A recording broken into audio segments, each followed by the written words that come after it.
لي طاغت تاع النهار الاول تاع رمضان. اول حاجه نقول لكم صحه رمضانكم وتصوموا بالصحه والهنا. لي طاغت بالبنان والكراميل. النوع الثاني بالفراوله بواحد الكريمه خفيفه بنينه واقتصاديه وعجينه مقرمشه محمره وبزاف بنينه. للكريمه عندي 2 كيسان حليب، نص لتر تاع الحليب يعني، 3 مغارف تاع السكر وملعقتين كبار تاع النشا مايزين. حطوهم على نار هاديه مع التحريك المستمر حتى يعقدوا بهذا الشكل. كي تعقد لنا نضيفوا لها لافاني ونضيفوا نص ملعقه كبيره تاع المارغرين ولا الزبده، نغطوها بكيس بلاستيكي ونخلوها تبرد ونروحوا نوجدوا لاباط. عندي 2 مغارف كبار تاع مارغرين يعني 125 غرام، ونضيفوا لهم 3 مغارف تاع السكر ناعم ولا 2، رشه تاع الملح ولافاني وحبه تاع البيض، رشه خفيفه تاع خميره الحلويات. نطلعوا بالباطور مليح ومن بعد نبداو نضيفوه في الفرينه حتى نحصلوا على عجينه اللي تكون شاده روحها وطريه. نغلفوها بكيس بلاستيكي نخلوها تريح شويه ولا تخدموا بها ديريكت عادي. ليمون انا استخدمت هادوما ودرتهم بهذه الطريقه وتقبتهم كامل بالفرشيطه. ندخلهم يطيبوا على 170 درجه حراره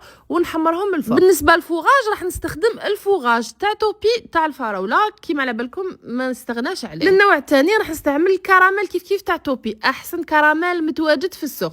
شوفوا القطع تاع الفراوله في الفوغاج تاع توبي بزاف بنين، والكراميل تاعهم يجي معلك متماسك، لا كولور تاعو شابه وبزاف بنين. ومام لا شونتيي تاع راسيم بزاف هايله، جربوها وردوا لي بالخبر. ضفت كاس على ديك الكريمه تاعنا وزدت له نص كاس تاع الحليب. الكريمه اللي كانت بردت مليح بالاكو، درت لها كاس تاع الشونتيي ونص كاس تاع الحليب. طلعوها مليح صدقوني هاد الكريمه ما نبدلهاش، بدينا على كاع الكريمات اللي سيتهم.